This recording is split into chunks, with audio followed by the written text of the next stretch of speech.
that things may be getting going. And we'll look at that in just a second. But in case you haven't been with us, let's give you the latest update from the Hurricane Center. This is of 8 o'clock Eastern Time.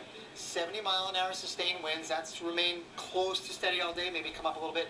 And 981 on the pressure. That really hasn't gone down too much over the course of the day. Let's look at the radar. Now, this is going to sort of tease us into what we're going to show in just a minute here. The radar, composite radar over the Gulf of Mexico. Right in here.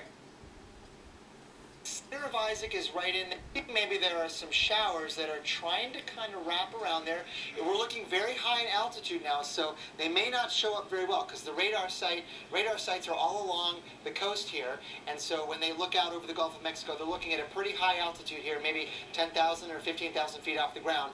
But that's about where the center is, and we're starting to see something wrap around. And that's the point, because you said the radar, the beam, as it goes out over land, the Earth is curved and the beam's up at an angle. The beam is tilted. So by the time the beam gets up there, it's hitting a higher part of the storm. You might not see the rain down below. The radar might not detect that. Right, and plus you're not actually seeing anything beyond about there at all. And actually we know this is where all the heavy rain and thunderstorms are. This is actually a pretty dry part of the storm. The radar is going above the clouds. We're going above the clouds, not able to see it. Exactly. However, this is the interesting part. There's different technology. There's different technology. We're looking at another satellite view that's kind of looking like an MRI of Isaac right now. It's looking at a different wavelength, and what we're seeing in this is, just to give you a reference, here's the Gulf of Mexico, here's Florida Peninsula. This is about where the center of Isaac is. Now there's some sort of aqua shading in here. It's kind of formed a complete ring. Now this aqua shading represents maybe some shower activity. But this is a representation of rain, right? Rain. At lower levels. Lower levels. We're looking below the radar. Below where the radar can see. Exactly. Below where the radar can see, and this is a representation. There may be some weak showers anyway, right in this region, that have formed a complete circle, or close to it anyway, and if it's not raining, certainly some of the clouds, some of the lower level clouds have built up almost around a circle, right around the center, in a complete ring. Now, oftentimes, when that happens, you expect intensification pretty quickly during the next 24 hours. Now, that says that Isaac still has a chance of intensifying quickly, but it is only about 24 hours away from land. So how quickly would the intensification take? I mean, you said it could happen anytime within the next 24 hours, but is this something that could happen over 2 or 3 hours within that period? Or is it more like 5 or 6 hours, or is it up until then? It's basically up until then. It's now we could be entering this phase where it is trying to finally get its act together. Could be. Again, we don't know for sure because there are other factors that are working against it.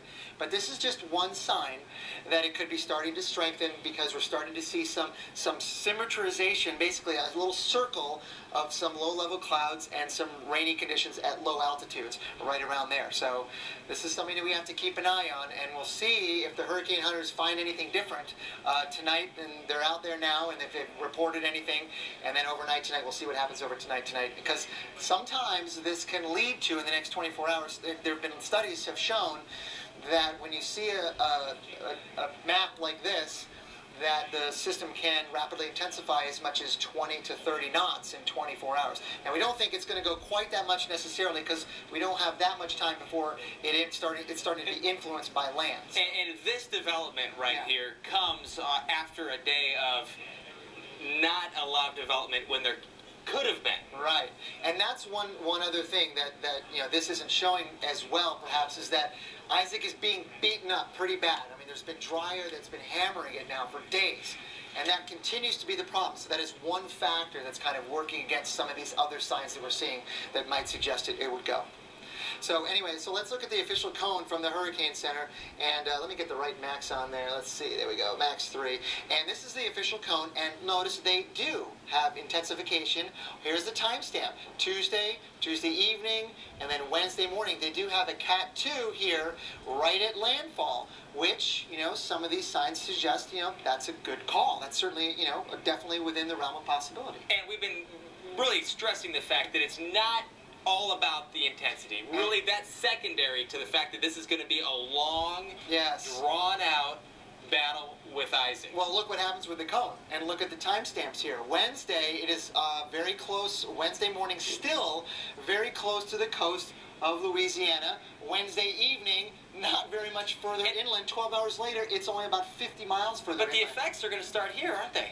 even now. Yeah, they're starting now. Right? I mean, you have this whole area where the intensity, and you're just getting the wind and the rain, and this is why it's a huge concern. Right. The rain bands are just about ready to come on shore, and Jim Cantor is even noticing some elevation in the sea level. All right, so it's getting more and more interesting by the minute. Crystal? Right. It sure is, and hopefully we can go live to the hurricane hunters here soon and gather some more information. This storm poses a very high threat, a serious storm for the northern Gulf Coast in many ways. We're going to check in with Jim Cantori in New Orleans and find out how they are getting ready for Isaac. We'll be right back.